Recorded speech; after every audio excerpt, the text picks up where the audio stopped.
গতকাল রাতে বেশ অনেকটা মটর ভিজতে দিয়ে রেখে দিয়েছিলাম। ভাবলাম কি সকালবেলা ঘুগনি বানাবো। আর তার সাথে কিছু একটা বানাবো। কারণ অনেকটা মটর ছিল, অতটা তো ঘুগনি বানাবো না। আসলে ২-১ টা মটরে দেখছি কালো, কালো পোকাগুলো হয়ে গেছে। যেজন্য হচ্ছে সবটাই ভিজতে দিয়ে দিয়েছিলাম।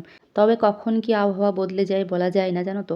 মটরের ঘুগনি তো বানানো হয়ে গেছে, কোনো রকমে মুড়ি খাওয়া হয়ে গেছে। তারপর ভাবলাম যে তরকারিটা করব মটরের, মানে বড়া করে তরকারি করব ভেবে। তো তারপর দেখছি কারেন্ট চলে গেল, মেঘ একেবারে অন্ধকার করে এলো, ঝড় বৃষ্টি এতটাই মানে শুরু হয়ে গেল। ভাবলাম যে আর বোধহয় কারেন্ট আসবে না, আর আমার মটর মানে বড়ার তরকারি করা হবে না। কিন্তু ভাবলাম 12:30 পর্যন্ত দেখি, যদি আসে তো ভালো, না হয় মটরগুলো রেখে দেবো, পরে দেখা যাবে।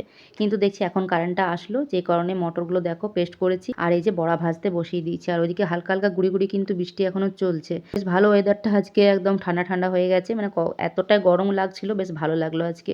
তো বৃষ্টি তো বাইরে পড়ছে, কারেন্টটা চলে আসাতে বেশ ভালো হলো। মটর দেখো পেস্ট করে নিয়েছি, আর বড়াগুলো এই যে ভেজে নিয়েছি। দুবারে ভাজলাম, তবে বড়াগুলো না প্রচুর পরিমাণে তেল টানলো মটরের বড়াতে। আর এদিকে অল্প একটু আলু কষিয়ে নিয়েছি মশলার সাথে, আর জল দিয়ে দিয়েছি অল্প একটু।